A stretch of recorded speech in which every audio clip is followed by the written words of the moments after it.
ওই সেরাটন মুরাটন মনে করেন কমিটি সেন্টারে তো মনে করেন গেল গরিব কোনো দাম নেই। বড় লোকের আইটেম বোঝেন নাই, 10টা দিব, একটা খালি খায় হালায় দিব।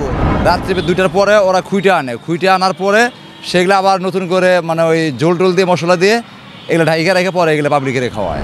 ঠিক আছে, মাগার হোটেল সেরাটন তো ওরা 5 স্টার যেতে পারবো না, বড় বড় হোটেলে খাইতে পারবো না, কোনো যেতে পারবো না। তো ওইটা যদি হারা কিনা না আমার থেকে 10-20টার ভিতরে পাওয়া যায়, খাই আমরা সুন্দর। উচ্ছিষ্ট খাবারের বাজার বিকেল 4টা থেকে শুরু হয়ে চলে রাত 12টা পর্যন্ত।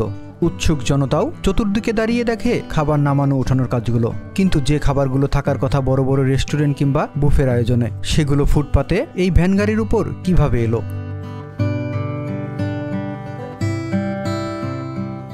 কারণটি স্বাভাবিক। নারায়ণগঞ্জের বিভিন্ন ক্লাব ও কমিউনিটি সেন্টার আয়োজিত অনুষ্ঠান থেকে বেঁচে যাওয়া খাবারই মূলত এখানে নিয়ে আসা হয়। এই ফুটপাতে যেসব খাবার বিক্রি হয় স্বাভাবিকের চেয়ে অনেক কম দাম, তাই নিম্ন মধ্যবিত্ত থেকে মধ্যবিত্ত অনেকে আমিষের চাহিদা মেটাতে আসেন এখানে।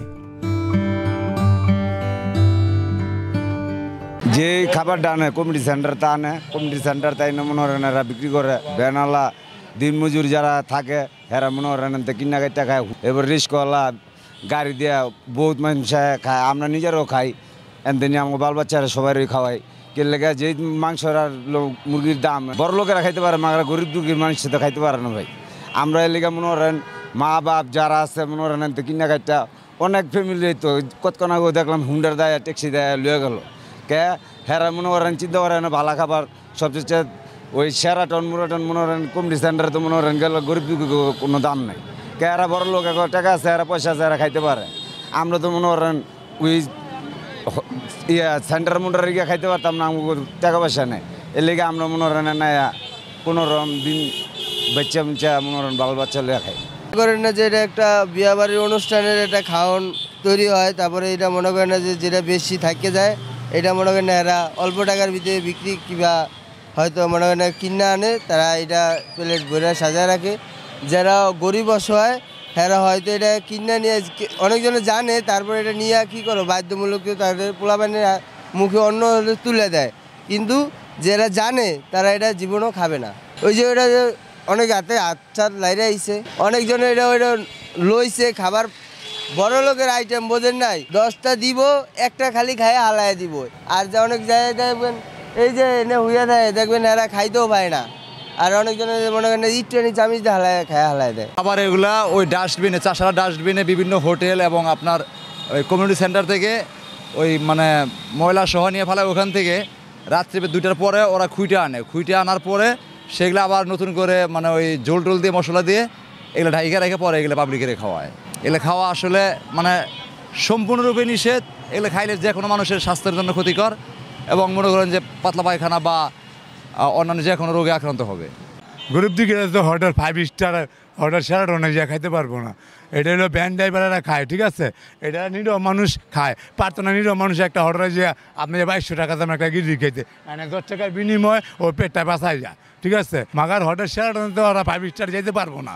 আমাদের গরিব দুঃখী লেগে এটা আমরা বিক্রি করি, আমরা স্ট্যান্ডার্ডতে পাড়িতে কিনে এসা এনে ভালো আছে মনে করেন, মন্দ কোনো কিছুই নেই। কিয়া আপনি এক পিস খেয়ে দেখতেন কোনো সমস্যা নেই। কিয়া ঠিক আছে ভাই, আমরা সারাদিনই খাই, আমরা প্রতি শুক্রবারই খাই, ঠিক আছে। পেটটা বইরা খাই, মনটা বইরা খাই, রিস্কওয়ালা খায়। আজ পর্যন্ত একটা লোক মহাকারে যায় না। চলো বাইরে আছে, ব্যান্ডওয়ালা বাইরে আছে, হেরা শুদ্ধ মনে হয় যে গরিব যারা আছে হেরা তো আমরা বড় বড় হোটেলে খাইতে পারবো না, কোনো যেতে পারবো না। তো ওইটা যদি হারা কিনা না আমার থেকে 10-20টার ভিতরে পাওয়া যায়, খাই আমরা সুন্দর চলতে পারতাছি, বুঝছেন। এটা সবাই খায়। হ্যাঁ, বাংলা চাষ শুদ্ধ আমরা খাই ভালো, অনেক মানুষের সবাই নিয়ে খায়, সবাই নিয়ে খায়। আজ পর্যন্ত কোনো কেউ কয় না যে এই খাবারটা খারাপ।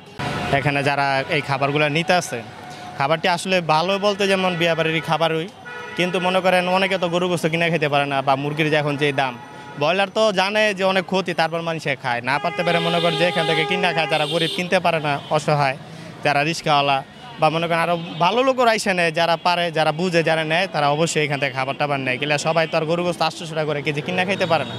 মুরগির যেই দাম, কক মুরগি মানে 350 টাকা, 260 টাকা, ব্রয়লার আপনার 270 বা 60-80 টাকা এমন জায়গা। যেমন যেই জায়গায় মনে করেন একটা মুরগি কিনতে গেলে আগে লাগতো 200 থেকে 250, এখানে একটা মুরগি লাগে 500 টাকা।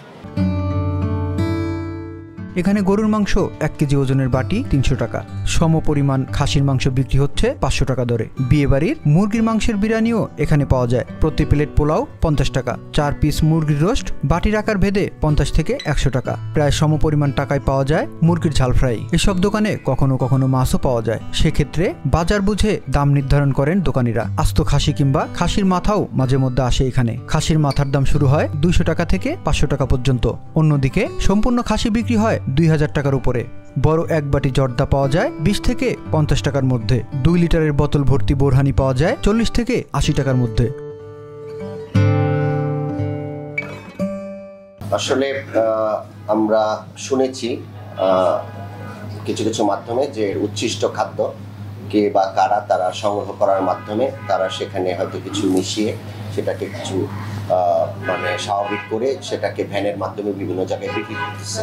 উচ্ছিষ্ট খাদ্য পরিবেশন করা এবং বিক্রি করা এটা আইনত দণ্ডনীয় অপরাধ, পাশাপাশি এটা স্বাস্থ্যের জন্য খুবই ঝুঁকিপূর্ণ, কারণ এটা যে জায়গায় ফেলায় সেই জায়গা থেকে সংগ্রহ করতে গিয়ে সেখানে এটা বিভিন্ন ধরনের সংক্রামক ব্যাধি দ্বারা আক্রান্ত হতে পারে, বা এটাকে পানিবাহিত এবং খাদ্যবাহিত যে রোগগুলো আছে ডায়রিয়া, কলেরা সহ টাইফয়েড এ ধরনের রোগ ছড়াতে পারে।